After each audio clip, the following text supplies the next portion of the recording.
Once ruled an accident, the drowning death of actress Natalie Wood off Catalina Island is once again being investigated. It's been more than 3 decades since her death. NBC4's Patrick Healy has the exclusive information that's just surfacing. November 1981, then Assistant Sheriff Robert Edmonds was aboard the sheriff's helicopter returning from Catalina with the lifeless body of actress Natalie Wood.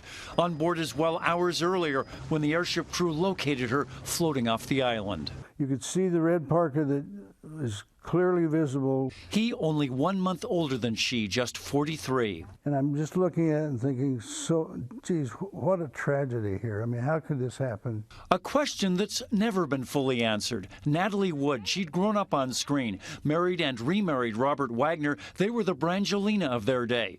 Fellow actor Christopher Walken joined them on a Thanksgiving weekend trip aboard Wagner's boat Splendor. She disappeared from that boat in the middle of the night, found with only a nightgown and socks beneath the red down jacket. Her drowning originally ruled accidental. We have received information. The information that 15 months ago prompted the Sheriff's Department to reopen the investigation came from the authors of the book Goodbye Natalie, Goodbye Splendor. Ship's Captain Dennis Davern alleged that a jealous Wagner quarreled angrily with his wife before she went overboard, that Wagner then delayed the search for her. This was Davern interviewed in 2011 on NBC's Today program. Was he responsible for her death? Yes, I would say so, yes. This is the initial drowning report.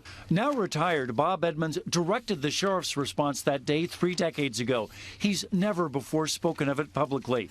But now, amid the renewed doubts about Wood's final hours, Edmonds has decided it's time. This is a situation where you have a person dead. We've arrived on the scene. We don't know whether this is an accident or whether it's a homicide or what we have. Edmonds took charge of Wagner. If he was a shock man, I could see that.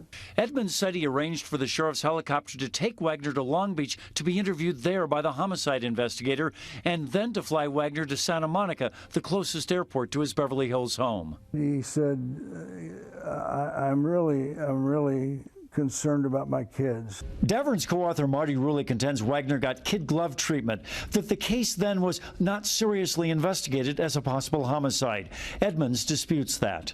If somebody's got that kind of problem and I can cooperate with them and get what I want done and help them get back to their children, I'd do it for anybody. Wagner, Walken, and Davern all spoke to lead detective Sergeant Dwayne Razier, all giving consistent accounts and saying no one heard yelling for help, as later reported by a woman on a nearby boat. Within weeks, the case was closed. I drew conclusions myself on the island, and after that this was an accident. Now, faced with the new uncertainty, Edmonds says he's speaking out because he wants it known he respects the first detective's work.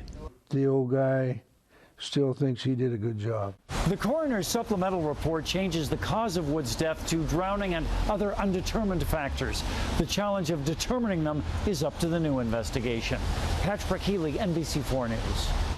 Now at age 83, Robert Wagner has declined to discuss the case any further with investigators or the media.